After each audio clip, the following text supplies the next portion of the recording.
دعوة ربي بارك فيها، علماء فاضل حافظوا عليها. دعوة ربي بارك فيها. خۆشەویستانی خۆم، پێویستە من و تۆ لە بیرمان بێت کە چرکە ساتێکەیە لەم کاتەی دنیامان کە قاچەکانمان تێک ئاڵێت. خدا ئەفەرمێ کەلا ئیذا بەلەغەتی التەراقی وەقیلە من ڕاق. کەلا ئیذا بەلەغەتی التەراقی، کاتێک کە ڕوح گەیشتە ئێرەت، تەوبەش قوبوڵ نییە ئەو کاتە. وەقیلە من ڕاق، خزم و کەسوکار خۆتان ئاسای کۆ بنەوە، ئابابی بین بۆ لای فڵانە کەس، ئام فڵانە دکتۆر باش بوو نەتان برد، ئە فڵانە کەسی بۆ بانکن، ڕاکەن فڵان بێنن. وەقیلە من ڕاق، من یوداوی، چێ هەیە بتوانێ ئێستا بیگێڕێتەوە؟ وەقیلە من ڕاق وظن أنه الفراق، کابرای قاستێ ئاڵا و خۆی ئەزانێ ئەمە ڕۆژی جیابوونەوەیەتی لە دنیا. والتفت الساق بالساق إلى ربك يومئذ المساق. قاچەکانی جووت ئەکا ئەگەڕێتەوە بۆ لای پەروەردگار. من و تۆش ڕۆژێکمان هەیە بگەڕێنەوە برایانی خۆم. چاکەکانمان با چاکتر بین، خراپەکانیشمان با لە خوا بترسین و لەم مەوقفە بترسین. ئەو جا برایانی خۆم، دۆڕانی من و تۆ بۆ سێشتە بەخوا. سێشت وامان لێ ئەکات کەوەها ماڵمان کاول بێت. دوانی زۆر زۆر سەرەکیە داماوەکەمان بەوەیە. پێغەمبەر صلی الله عليه وسلم ئەفەرمێ يتبع الميت ثلاثة. سێشت ئەکەوێتە دوای جەنازەکەت. لەبیرتە لەسەر قەبر بۆتانم باس کرد، لە ناو مەجلیسا جار جار بۆتان باسەکەم، لە مامۆستایانی ئاینی ترەوە بیستان. سێشت دوامان ئەکەوێ براکان. پێغەمبەر صلی الله عليه وسلم ئەفەرمێ فيرجع اثنان ويبقى معه واحد. تخوا کامەی باشترە، سێشت دوای من بکەوێ و یەکێکی بێتە قەبرەکە و دوانی ئەگەڕێتەوە.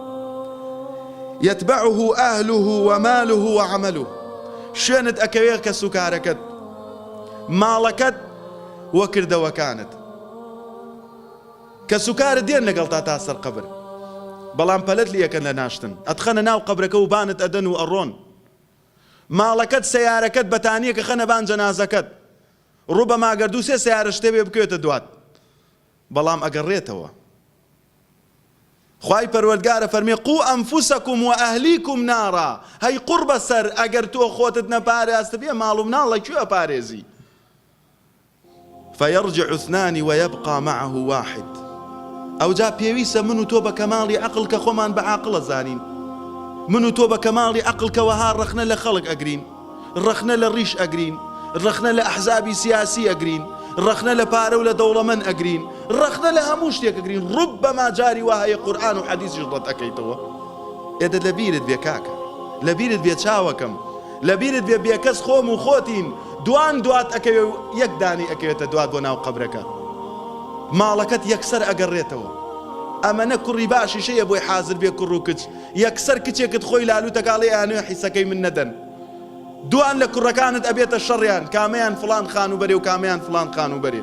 تۆ یەک ئەمە مستەقبەلت بێ. عەیب نییە کردەوەیە بۆ خۆت نەکەی، عەیب نییە کاتی ئەدرێ بەگوێ تاڵێن مزگەوتێک ئەکرێ، پارەت هەیە بە دەفتەرەها دۆلار، ملیۆنەها دینارت لە ماڵەوە کەوتووە و ها لە قوڕجی خەڵکا ڕوبەما بیخواتی شوونەیشی داتەوە 100,000 200,000. جار وایە کابرایەکی دەوڵەمەند 15,000 تو خوای گەورە احتیاج بە 15,000 تووە، تو خوای پەروەردگار احتیاجە بە تو 15,000 بدەیت.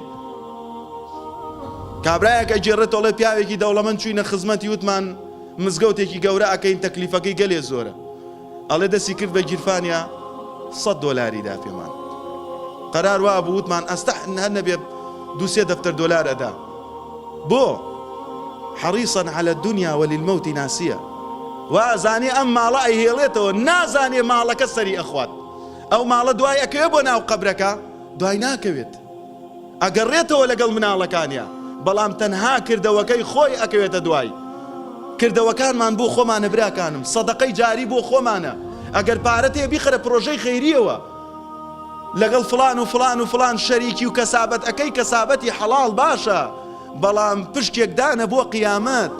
مزگەوتێک ئەکرێ داینی ئەگەر هەتا ئەگەر پارەکەی 10 دەفتەر دۆلاری تێ ئەچێت دەفتەرێکی بخەرە مزگەوتەوە بڵێ ئەوە ئەو مزگەوتە دەیەکی هین منە، هەتا نوێژی تیا بکرێ و خودبەی تیا بکرێ هیتووە.